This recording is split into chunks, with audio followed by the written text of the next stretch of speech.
I'm Al McFarland. Welcome to the Conversation with Al McFarland. I'm glad to be here. I'm glad to have you along. I think this is our last live show until the next season begins in January. Between now and then, we'll be still coming to you daily, presenting kind of the best of great shows that we've done that we think you will appreciate seeing again, or if you haven't seen them, you can still stay connected. So we'll be here every day at 1 o'clock, but with shows that are already recorded or shows that have run before that we're presenting encore presentations of. Well, first of all, thank you for being part of the Conversation with Al McFarland, for watching. Thank you for questions and comments and recommendations. We want to invite you to support this work by becoming a subscriber. How do you do that? We're streaming this program on about 7 different platforms, but the platform that we're using to develop our metrics case is YouTube. So to be a member, to be a subscriber, go to YouTube Insight News MN, YouTube/Insight News MN. And there you have the opportunity to subscribe, to like, and to share. Do all 3. We're north of 500 subscribers now. Our goal is to get 1,000. And the journey of 1,000 subscribers begins with a single one. And hopefully you'll be the one today that is our subscriber, and the next person to you, and the next person to you, the next person to you. We want to build this up. Well, on Thursdays, we have a chance to talk with authors, people in the book business, the book craft. And today, we're pleased to have Brother Darrow Fowler, who's an author who grew up in Chicago. To bring him on, I'm going to bring on my co-host today, and that is W.D. Foster Graham. Brother Graham is the book review editor for Insight News, his stories you see every week, and he's made a passion of elevating Black creativity, Black writers, Black novelists, Black storytellers, and Black producers. The idea is that we have so much to say, it's so important, and we must say it and we must share it. And then we as community must engage, purchase, buy, support, talk about the creative output of our people, of our genius. Well, WD, brother, how you doing, man? Good to see you. Good to see you too again, Al, and it's great to be here. And we remind people that you and I did a special show yesterday where it was me interviewing you for the hour as opposed to you co-hosting, but I interviewed you about the upcoming new book that you're working on that will be out in the spring. And what a wonderful interview. If you missed it, go back on YouTube and click on yesterday's interview, me interviewing W.D. Foster Graham on his upcoming new book. But let me have you introduce our guest today and tell us how you came across this brother, this gentleman, and let's get into his book. Well, it's my pleasure, Al. Now, I met Darrow Fowler actually at the Minnesota Black Authors Expo that was held in October. And so I was showcasing my work and he was showcasing his, and we got to talking, and I was definitely intrigued by his book. So just to give you a little information, he grew up on the south side of Chicago, as Al mentioned. He attended Catholic schools, and it was during this time that he developed a love of writing. And after graduating from college, he taught school and coached basketball. Moving to northern Wisconsin, he got married, and he loves to play chess, paint, and spend time with family and friends. So it is my great pleasure and privilege to introduce my brother, Darrow Fowler. Hey, Brother Darrow, how you doing, man? How you doing, Mr. McFarland? They call me Al. I'm doing well. Good to see you. Thank you for being on the program. Let's jump right in and talk about your book. A few years back, got a chance to do some writing. Writing has always been a passion of mine. I've been writing since high school, really. Basically, I got off into it in college. I really started to pursue it. This book is titled Memoirs of a Slave. This book, it came about as an honor to my late mother. My mother's name was Mary Lou. So the main character's name is Mary Lou. And when you talk about the dyes, well, back during slavery, you had to take slave owner's name. So my mother's maiden name is Di. So the book has got all kinds of family connotations involved in it. And I wrote the book to honor her. She passed some time back, but I wanted people to remember her, and I wanted people to know the type of woman she was. She was a very prayerful lady. She was in church all the time, and she raised me that way. So my grandfather was a preacher, and his dad was a preacher and a former slave. So we grew up. If you know anything about the Southern Baptist Church, you grew up in the church Monday through Friday, Sundays all day. So background, I grew up in. So I started writing this book, and slavery was such a big point in question. And did you know your grandfather's father? No, I didn't. You hadn't met him. Okay. I knew my grandfather very well. Okay. Yeah. I asked because I got a photograph behind me of my grandmother's mother. Okay. And I'm in the picture too. I'm 5 years old. And my grandmother's mother, like your grandfather's father, born the property of other human beings. Wow. My great grandma was a slave, and I knew her, and talk about how I spent time with her where they were sharecroppers in Mississippi. And she had corrected me because I was sticking my hand into a cotton barrel, and she hit me with a spoon saying, "Get your hand out of there because it could be a snake in there." I just remember that. What I remember is being loved by somebody, and then realizing as an adult just a few years ago, this person who loved me, who knew me, who I knew when she was born a slave, enslaved. So that's an aside, but go ahead. Yeah, that's it. We're not really that far removed. Yeah, no. Maybe 2 or 3 generations for some of. That's the point. That's good. And they tell us to get over it. I can't get over it. I'm not getting over it. Exactly. So go ahead, brother. Go ahead. Yes. Basis on the spiritual side of this, and what I mean by spiritual side, when you can think of the inhumanity of slavery, the brutal beatings, the lynchings, the rape, the horrors go on and on. Mm-hmm. But then there's a spiritual side. Now think about, well, how did we as a people handle this type of trauma, handle this type of drama? Because, after slavery, there was no counseling. You didn't go to counseling. You didn't go to therapy about it. Nobody said, well, you got to go to therapy for, because slave. No, they just said, well, you free now, go ahead on about your business. How do we handle it? We handle it through prayer.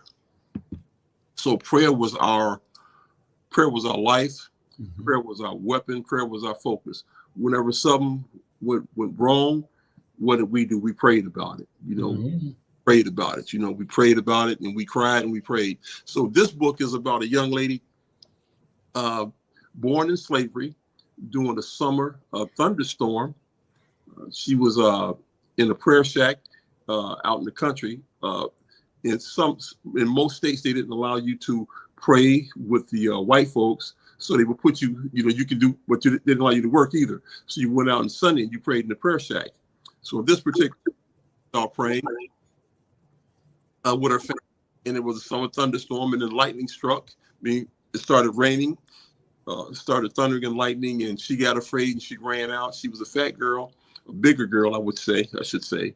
And so the other kids ran off and left her, and she was struck by lightning. Well, when she was struck by lightning, she was infused with the Gospels. So she knew the whole Bible backwards and forwards. She was unconscious for a while, total of 3 months or so. And when she awakened, she knew everything about, that you can talk about the Bible. And she explained that to her family, to her friends, word got back to the slave master about what this young lady knew. And that caused an uproar. And they came and they took her out from the family, and they put her in the big house. And this is kind of just the beginning. When she was in the big house, her prayer life continued. The horrors of slavery, the objectivity of women, things like that. Her being a woman, just the total brutality of owning one human being, and the total brutality but none of it really touched her. Mm-hmm. Her prayer life was so emphatic that she would pray, and when she would pray, she would be heard. What I mean by heard is the angels would hear her, and they would activate through her. And she was given specific gifts through her faith and through her prayer. When the lightning struck and she was infused with the Gospels and she was infused with the Holy Spirit, there was one incident in the book where the slave owner's son had died. He was bitten by a snake, and when he was bitten by the snake, they called for the doctor. The doctor couldn't do nothing with him. So they took him upstairs. The mother was upset. It kind of upset the whole family because this was a little boy, and he was dying, and he passed. So with Mary Lou, what she did is she found a liking for this young boy. He was mischievous, as all little boys are, and he was kind of annoying to her, but she loved him, and so she went upstairs and she prayed for him. She prayed over him. She laid her body upon his body, and she prayed. And when she got up and prayed, she walked out of the room and he was walking with her. So she raised him up. And this is just one incident of her determination in prayer. There is another instance. I'm going to talk about something down the road. She was allowed to have prayer services. The owner's wife, she had found favor in her eyes. The owner, her husband, he didn't really care for it too much, but the mother found favor in her eyes. So she was allowing her to have prayer service. So one afternoon, she was praying in the barn, and there was a group of men who had discovered that she had special gifts, and they were determined to kill her. And so what they did was they wait till everybody get in the barn, everybody started praying, so they locked the doors and they set the barn on fire. Well, during this particular prayer service, she started praying again, and she prayed. As a matter of fact, she was leading the prayer service. When she started praying, there was a thunderstorm outside. The lightning struck, and as she was praying, 3 angels just started walking up to the barn. They was walking up to the barn in human form. They looked like slaves, but they weren't slaves. They were angelic beings. And they opened up the doors and they came in and they walked all the slaves out of the barn without the smell of smoke or any, no one got harmed or anything. And so just like there was angelic beings helping her, there was also demonic spirits as well. When the men who were trying to kill her, these guys were led by demons. That's by demons. And what I mean by demons, I graphically describe the demons with talons, gross creatures, and what they would do is they would attach themselves to men who were acceptable to demonic possession. If they would get into their spirit and get into their mind and get into their psyche, and they would make them do certain things or act a certain way. So these demonic forces were inherently evil. So when I talk about this, I'm talking about the aspect of slavery in a whole. When you think about slavery, you think about the brutality where one human being is going to subjugate another human being, is going to commit all types of horrific harm and try to destroy that person's mind, body, and spirit for their pleasure or for work or for gain or for whatever. You talk about, well, what type of spirit did this person have? Me growing up in the spiritual family, I know that we are spiritual beings. Being a spiritual being means that we are acceptable to in everybody don't have to believe this. This is just, like I said, this is just a fiction. This is a fictional book. We are just acceptable to spirits. Before you continue, you making that disclaimer, this is a fictional book, but it sounds like you telling me a story that you didn't seen. I mean, the way you telling the story is fascinating. Number one, you telling the story about the story, right? Mm-hmm. And the way you telling the story is powerful and clear. And I'm sitting there saying, this brother's just describing stuff he's seen, right? And describing it to a T. And every time you describe something, it reminds me of something in my life or in my family story. So that's why this is so rich. So go ahead. I interrupted you, but no. You on point, man. Most definitely. They just cut me off because I'm good. I don't want to talk too much because I know. No, you go ahead. Go ahead. This is great.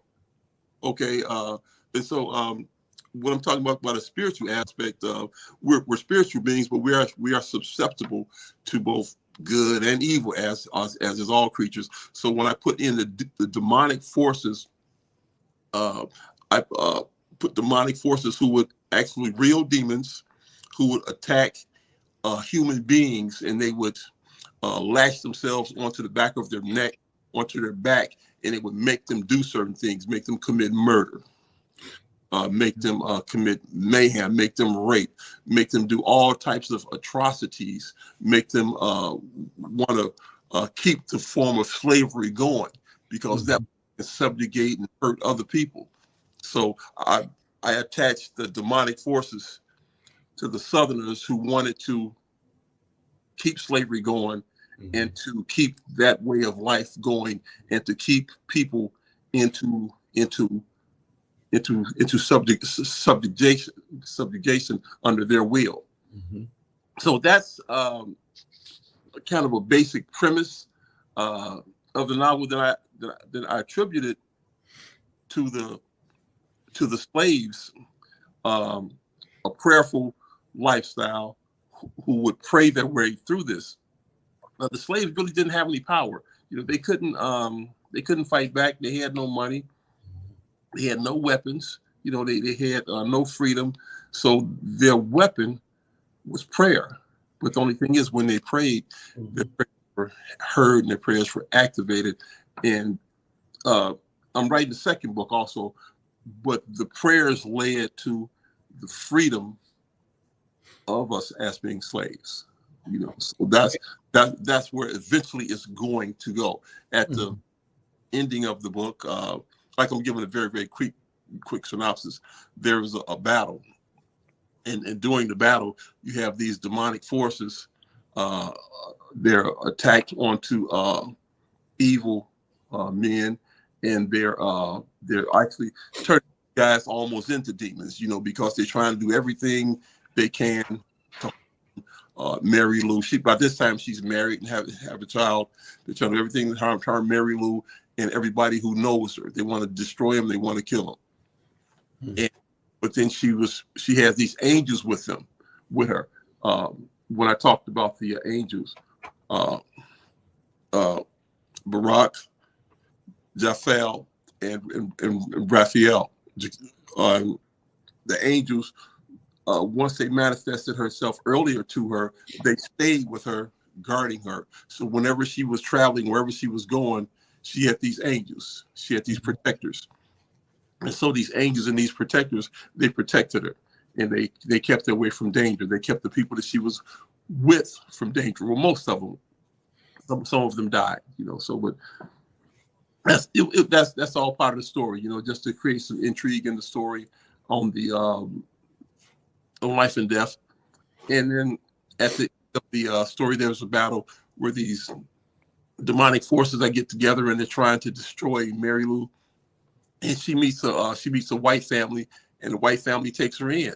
And the white family, during this time we had whites who were very much against slavery as well. And I got that in the book as well, where they would take in the slaves. It's pretty much the Underground Railroad, and it by whites at this particular time, and they would take in the slaves and hide them and feed them and clothe them and move them on. With this particular family, she took in Mary Lou.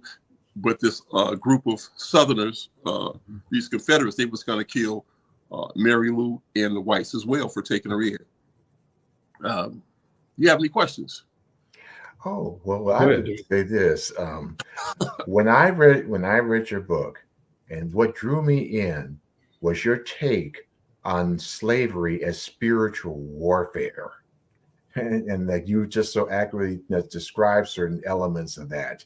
So what inspired, I know, given your history, what's the thing that inspired you to do this particular take? Because this is very different from other books I've read, either fictional or non-fictional, when it comes to the institution of slavery. What really inspired me to write this book was I just got to thinking about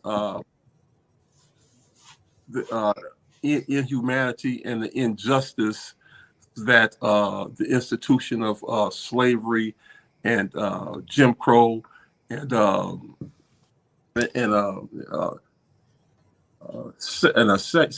segregation, all these things led to the concept of a good and evil perspective, because any rational, loving, caring human being, you don't really want to harm someone like that. You don't want to hurt them. You don't want to dismantle them. I'm currently reading a book. It's called Without Sanctuary. Are you guys familiar with that? I'm not. Well, Without Sanctuary is about the aftermath of slavery. It's during the post-slavery time. It's during the Reconstruction time. During the Reconstruction time was most lynchings in American history.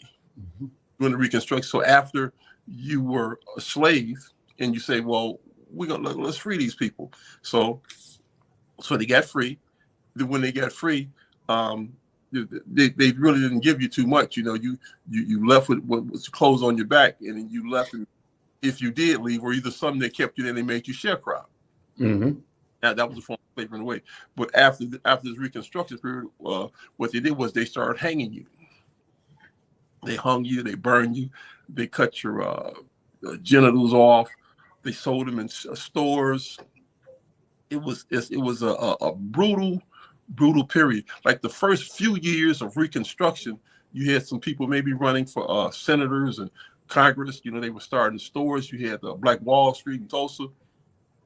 Then after that, the hanging started. Like, okay, wait a second now. You kind of rising up. Now we're gonna stop all of that. Now let's change this. So that's what happened. And so the brutality of this thing, I think it affected me. So in looking at it, and then I look at the way our children,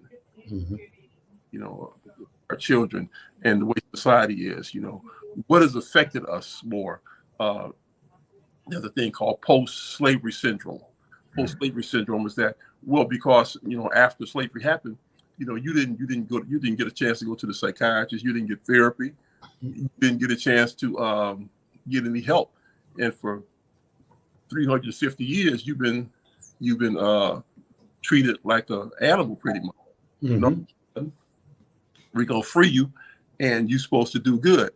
Well, some of the slaves, like I said, with their dignity and their prayer life, they were strong enough to move on. It's like we are literally miracles. None of us supposed to be here, or even have saying our body. We're supposed to be like crazy because of what our experience, but because of, I think, prayer life.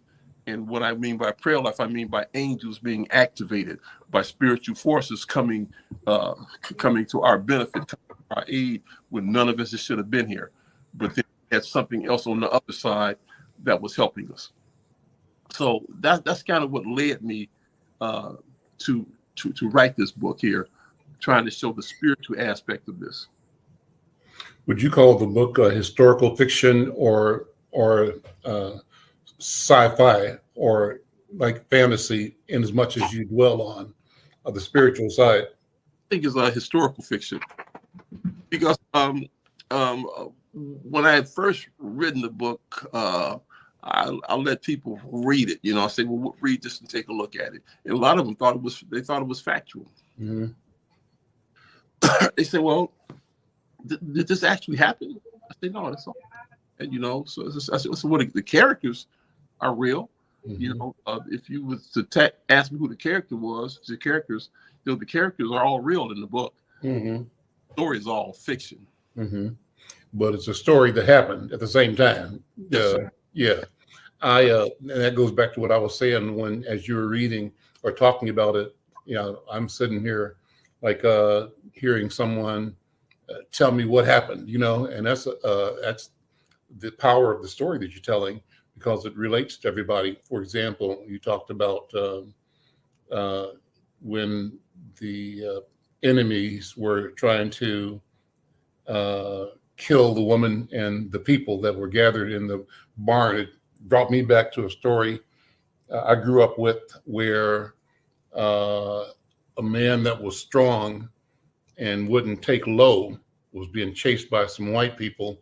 So my mother's side is Mississippi, from the not Greenwood, Yazoo, Sunflower area of Mississippi, the Delta. And they talked about how this guy they were hunting ran into a barn, and they said, let's burn the barn down. And they set fire to the barn, and one of the animal ran out of the barn, not a human, in the shape of a pig, right? And they looked, no man, they said, that must have been that pig. And they went to the field where they saw the pig go and tried to push through and beat down these crops or whatever, where the animal might have been hiding, and then saw another animal run out of that and go into the water, a snake. And the story is about shape-shifting, how people were able to respond to the imminent threat all the time of people trying to kill us, right? That was one thought I had. So let me ask you then, as you did the research to write the story, how did these images and ideas come to you? How did these stories, because you seem to be vivid in describing, what happened. How did that vividness appear in your mind that allowed you to put idea, picture to pen? Indeed. I did quite a bit of research. I do a little bit of reading. I don't read as much as I would like to, but I read. I'm fascinated with our history. I'm fascinated with where we're from. I'm fascinated with Africa. I'm fascinated with our history. Not just coming over here in 1619, but I'm fascinated with where we came from before 1619. I'm fascinated with the tribes we came from. So, and I'm fascinated with all of that. And the story of the introduction of the story really came to me in a dream. The introduction of the book. I'm going to take you way back. I know I'm all over the place. That's fine. I mean, if you want to read it, you're welcome to. Yeah. Oh, you have it handy? I have it handy, but I know it. Okay, just tell it. Okay, tell it. Okay. The introduction of the book began when she's dead, and she's laying in an above ground tomb, and her husband and her 3 children are laying next to her. Now, as her husband and 3 children are laying next to her, she awakes from the dead. When she wakes up, she walks around the graveyard, and she sees that she's in the graveyard. And for her, she's just been sleeping. So no, she sees angels. And she sees angels with full lift gowns on. But as she sees these angels, she's looking what angels are doing, and the angels are looking for her. Mm-hmm. Angels are looking for her. They kind of where she's at, then they all go to her. And as they go to her, she's afraid, she starts running. and she runs as fast as she can, but she cannot run them. So when they eventually catch her, they bring her to a clearing and they put her on a cross similar to the one that Christ died on, that Jesus died on, and her on the cross. When they cross, is very painful. She's very in lots of pain, and she's at cross. She sees other people who she's known throughout her life. She sees her friends, family members that have died. She's seen people that she affected through her life. And these people are coming through her. They're coming up to her and they're changing and they're turning in the light. They're going through her. Now, each time these souls go through her is very painful. So she's hurting when the soul goes through her. And she's still on the cross and she's looking, but the pain it's not a hurtful pain, but it's painful. That all this pain is because of the time she's helping these people and the time that she spent caring and loving these people, the determination in her heart to do good for these people, to make their life meaningful. And so lastly, her husband and her 3 children, and she was taken into heaven. So this is the beginning of the book. Then after this, then the book ends in 1836. Then it starts to tell her story on how things happen in this way. Okay, that's fascinating. What is your story, brother? What's your family story? Where are you from? Where are you now, actually? You in Wisconsin? Yes, sir. I live in northern Wisconsin. Okay. I live in western Wisconsin. If you ever heard of Rib Mountain and Schofield, I'm way north. I'm not as far as Mr. Foster Graham, as far as Minnesota. He's more west. I'm more close to the Green Bay to Lambeau Field. Okay, I'm in Minnesota. Right. So we're both here in Minnesota. Yeah. Right. I don't know Wisconsin that much anyway, besides Milwaukee and Madison, places like that I've heard about. Where's your family from? Where are you from? Where were you born? I was born in Chicago, South Side of Chicago. My mom is from, my father's from Mississippi. My grandfather's from Tennessee. So when we go to family reunions, I go down to Mississippi, I go to Tennessee, all down through the South down there, you know.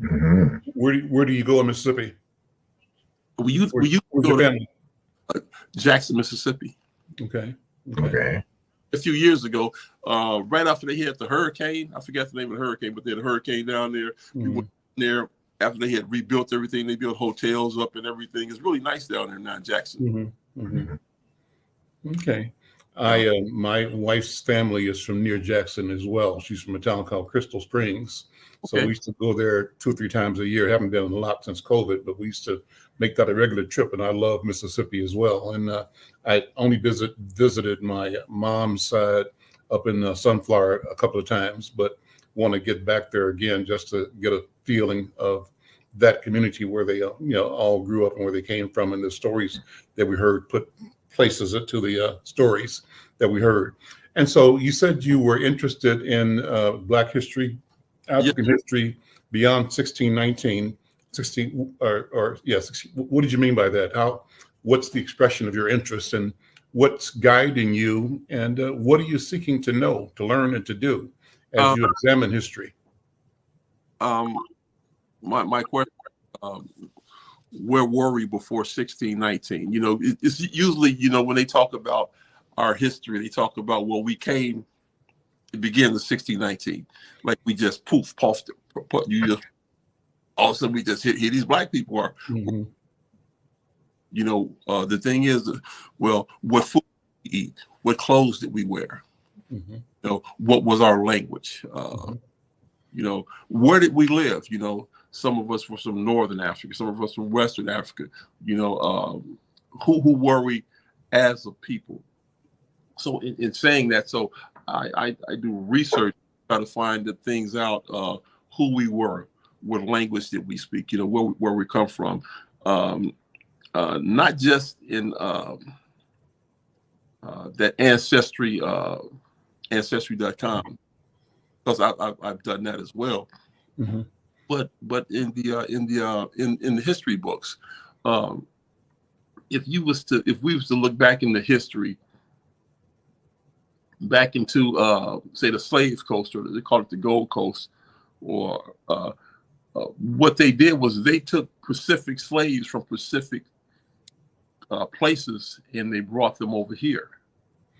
So when they did that's what I mean by to know where you're from, town you're from. I'm getting out to. I have a cousin. Now she is a female, but her interest is so much that she goes to Africa. She goes to the castles where we were enslaved at, and she goes and she walks through there. Now, and the thing is that she goes through there, and I guess if you go, they call it the point of no return. Well, when you go through there, you go into one room. Well, one room has got a bigger door because that's when you first go through. If you can fit through that door, then you go into there, and then they got a hole that's in the ceiling that plays music, church music, and you walk through another door. After you've been in this hole for maybe 3 or 4 months or something, you lose weight, they put you through another door. Then after you lose more weight, they put you to another door. But these doors are dramatically smaller for from size. Then after you've lost enough weight, you can go through that door. Then you can go out to the beach and they can put you on them slave ships and bring you over here. So we as a people, we've been through lots and lots of tragedy. So what I did in this book is Memoirs of a Slave, is to try to put some of that information on paper, and so that people will know that this is not just a physical war, a physical thing. That this is spiritual. This is all spiritual. This is all about the spirit that is in you. And I think is when I went to that Minnesota Black Authors Festival, it was beautiful. I really met some beautiful people there. Off Graham, I met Miss Nims. It was a very, very beautiful experience. I really enjoyed that, and they embraced. Lost. Oh, you gone. We lost you for a second there, but you're back. No sound yet, though. No sound. Yeah. You might need to sign out and sign back in and come back. WD and I can talk. Just reboot. WD, what you think? I'm going to ask Brother Darrow about his results from Ancestry. Because I've done that, so I have a deep interest in genealogy and history. Have you done Ancestry? Have you done your family tree or anything? Well, I haven't done ancestry, but what I have done was talk to the elders on both sides of the family. So when it came to my father's side of the family, I didn't realize how big it was. Now, father's side of the family has roots in Junction City, Georgia, which is what I call a sneeze town between Macon and Columbus. And so we have a family historian. Her name is Annie Bell. And she showed me pictures of my ancestors going back into like the early 19th century. So what I was seeing was not only the African roots, but my Native American roots, because I had Cherokee blood as well. And when the further back you went, the more prominent it was. So on my dad's side of the family, my African roots go back to what is now known as Ghana. And now on my mother's side of the family, so that took a little bit more time, because my grandmother she was an only child. And so her roots go back to a little place called Horse Cave, Kentucky. And so because a lot of the records were burned in the courthouse fire back in the 20s, we had, it took a little bit more doing to locate them so far as archives, but we connected up with people on my mother's side of the family. And so the roots on her side of the family go back to Nigeria. Now, one of the reasons, my complexion is as light as it is because my grandmother was biracial. Mm-hmm.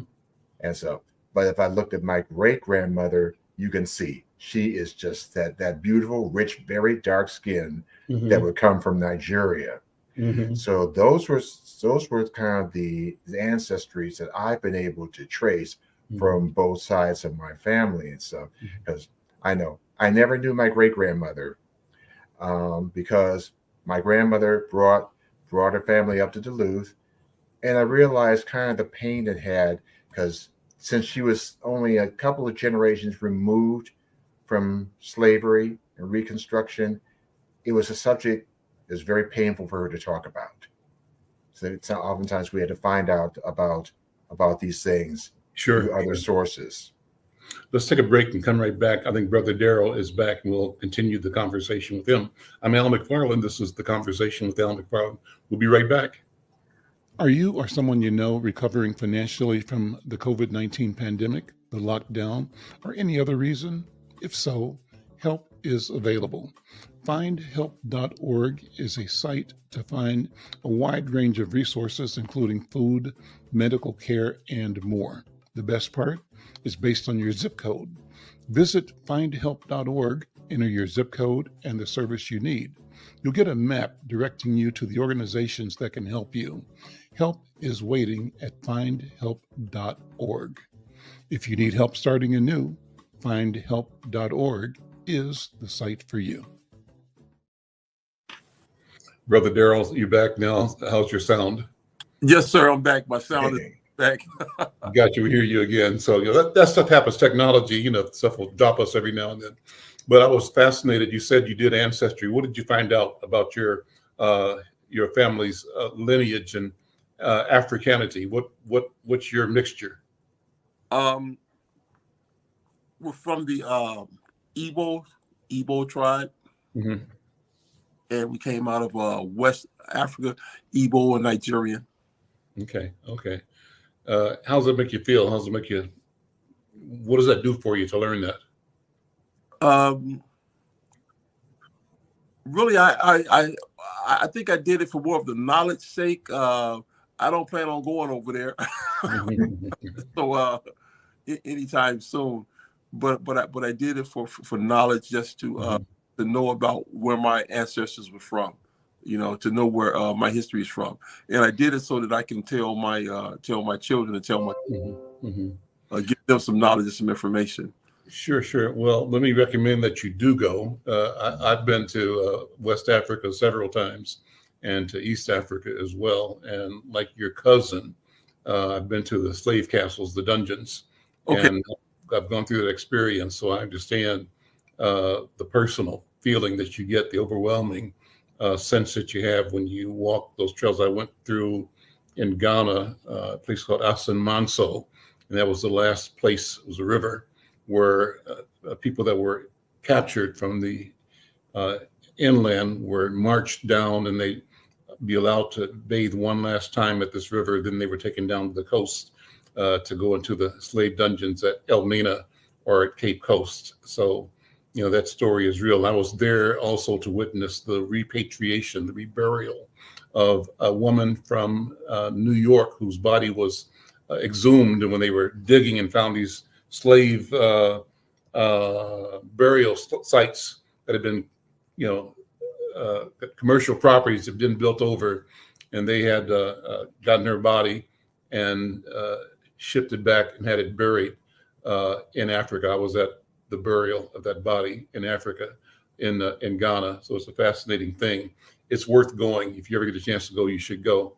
It'll change your life. What I discovered, and here's when you go, you're going to find this. When you go to all those towns down south in Mississippi and in, I think you said Georgia, Texas, your family, or Tennessee. Jackson. You see our people, and the same characters you see in Jackson or rural Mississippi, you see the same characters in Tennessee. You know, we doing the same thing. Somebody's going to be serious and spiritual. Somebody's going to be a joker, somebody, a prankster. Somebody's going to be a hard worker. Somebody's going to be a crook, you know, and all of these are personality types that make up community that humans occupy. And so what I discovered, I believe, is when I went down to where my wife lived first in Crystal Springs, we sitting on the porch, and across the road from the porch is a pen for chickens, chicken coop. And all these chickens start making a lot of noise. So the cousin from 2 doors up come out the house with a shotgun, walk into the chicken coop, bang, kills the snake, walks back home. All in a day, right? That's kind of what happens, life in the rural community, that everybody is there doing what they do to make things keep going. And then I took her for the first time to my father's side, where he grew up in Jamaica, up in the mountains, Blue Mountains, right? Sitting on the porch there, watching people go to work every day, come back, killing the live goat, you know, having that goat for dinner the same day or next day. Same people, same thing, same characters. Then to get to Ghana, get to Uganda, same people. The things we do on the day-to-day are basically the same. And all of us have a common aspiration to be, you know, a decent human being by and large, you know, and to be a person that our moms and dads can be proud of, and to be a person that our children can be proud of as well. And so I think that you're telling the story of you know, using your imagination and your research to talk about the experience of an enslaved person is a way of telling and sharing knowledge that's important to us. Just my comments. WD, jump in here. Well, yours. Well, in telling the story, because you're always reminded that knowledge is power, and the fact that we come from an oral tradition. Now, and one person who did that so well was Alex Haley, because Alex Haley came to my college back in 1974 before he published Roots, and basically told the story, which is inspiration for sharing a story, which you are doing, Brother Darrow, because he traces back the fact that when you pass down the stories from generation to generation to generation, and when he was looking back on his roots, he said, there's a griot somewhere on the continent who knows all the history, who's been passed down these stories. So what you're doing is so important, because if we don't share those stories as a legacy to our descendants, who is going to do it? When did you meet Haley, Alex Haley? It was my senior year at Luther College. It was 1974. So you trust and believe, at Luther College, all the Black students were sitting in the front row to hear this man share his story, because we never experienced that before, because we only knew as far back as the, quote, slavery era, but not going across the water to the continent. And yes, so when you talked about Kunta Kinte, that was a whole new element, just took things to the next level. I met him. He was in Worthington, Minnesota, when I was going to the community college there, and he came and spoke to us. This was like in 60, might have been 68 or 69. And he was working on Roots at that time. That's what I was asking, was he still working on it? Because I forgot when it was published. But he was on a tour talking about the autobiography of Malcolm X. That's why the college brought him in to speak. And so he came by our house, my parents' house, just for food and socializing, because we were one of the few Black families in that town in Worthington. So we spent the evening with him at our house. And he had a briefcase. I said, what's in the briefcase? He said, it's a manuscript. What is it? He said, well, the working title is Before This Anger. Can I look at it? Nope. Can you show it to me? Nope. He took it everywhere he went. But that's the book that he said ended up being Roots. So I had the fortune of being around the creator of this masterpiece work as it was being developed, and get a sense of how he hovered over this, piece of work because it was that important. Well, so Brother Darrow, what's some more books you're coming up with. What else you're writing? I Um, saw another book. There's another book. Bring it up. The lessons. Cooper, bring this one up. Okay. There's another book there. That's the Memoirs. Those are two covers of the same book. yes, that's the new cover. Okay. The new cover is the full length of, Mhm. and the other one is the fine arts cover. Okay. Okay. Great. Oh, I have a children's book. This that I Yeah, just saw that. Bring that up, Cooper. Okay. Talk about that. Oh, that is the Town of 123. That is a book that my daughter and I put together some time ago. My daughter was having a hard time reading. I guess she's about maybe 4 or 5 years old. So what I decided to do is I decided to draw some numbers, and I gave the numbers names, and I let her color them. And so we worked on that together. So that's the Town of 123, and it's for it's for the little children from ages pre-K to maybe third, fourth grade. Mm-hmm. It would teach them basically how it's got a reading book in there, is basic math, addition and subtraction, and then it's got a coloring book in the back of it. And behind the coloring book, I'm adding the alphabet. Okay. How the kids can trace the alphabet and to write in cursive as well. I found the other day that they took cursive writing out of schools, and I was like amazed. They took cursive writing out, so the kids nowadays in the inner cities don't know how to read cursive. Mm-hmm. I didn't know that. I was like amazing. So I have to put that back in there. so I came to get that back in there. But supposedly they're supposed to be putting it back in schools within the next year or so. Mm-hmm. Yeah, you're a teacher now, or you were a teacher? I was a teacher. I worked for 10 years in the Chicago public school system in Archdiocese, and then moved into North Wisconsin. And right now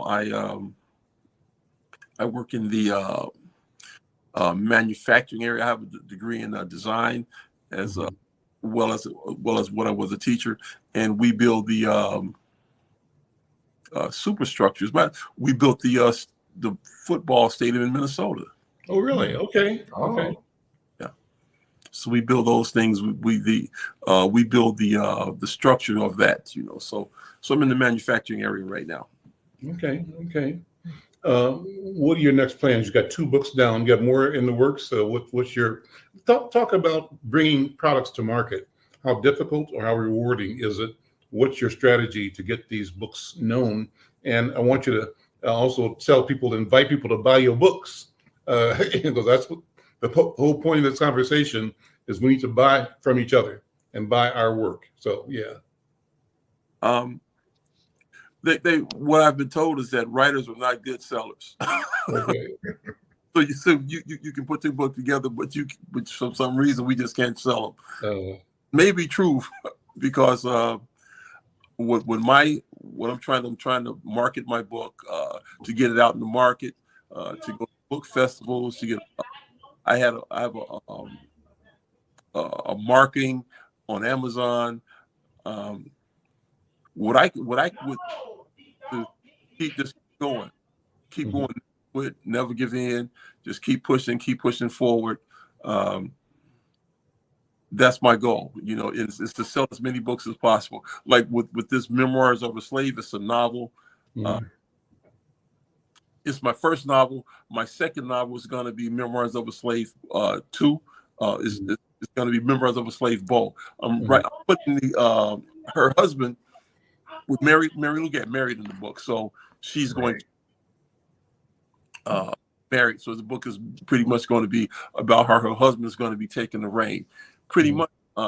This book is written. The first book is written in a female perspective, because I wanted to, like I said before, I wanted to show and during this particular time, doing slavery, a lot of the black women took the lead. You know, they took the lead because they was they were so brutal towards the men. So the black men kind of lay in the background. We had to be. They tried to raise us to be strong and not too bright, which that's changed. Well, strong and also stay alive.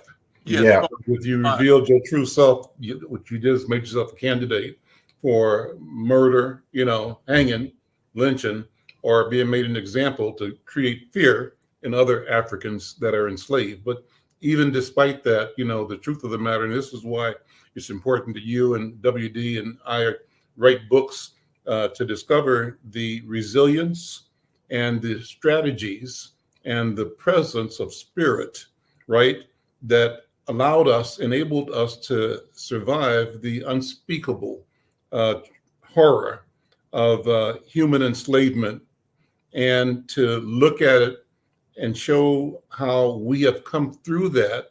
I can't say undamaged. We are damaged. We have been damaged, right? But still we come through this, changing the idea of being damaged to the idea of being tempered.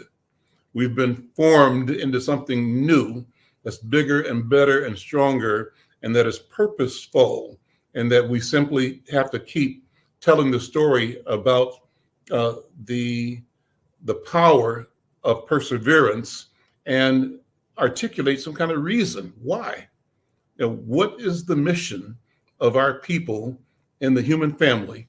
And is it something to do with redemption, with restoration, with demonstrating the principle of regeneration through, again, the most difficult of circumstances and events in history? So I say to you, brother, keep writing, keep writing, keep telling the story, keep going into both history, but going into your mind and your imagination and your spirit, because I'm sure that as you write, you are being accompanied by a director that's guiding your thoughts in your hand and your pen or your typewriter. And you probably are as fascinated by what you're doing as the reader will be when he or she reads what you're doing. I think you're discovering it as you go. I don't know if that makes any sense or not. You're 100% right. When I do put it to pen and paper, I've used outlines before. I've written outline. I tried to follow the outline and try to do this, but then I'll be, sleeping at night or something, and I'll have a dream or something, or I have to get up and I have to write that down. Then all of a sudden that comes into the story. So I think I'm a very creative type of individual. So I love to create and I love to tell stories. If I got an ear, if somebody's going to listen, then I can tell them a good story. And hopefully it'll capture their hearts and capture their minds, so that they can learn something from it. The spiritual aspect of this book, I think, is something that hasn't been told before. When a lot of people think about it, they think about, it was just for economic gain. It was just because you guys were animals, or you guys were 3/5 of a man. But it wasn't that at all.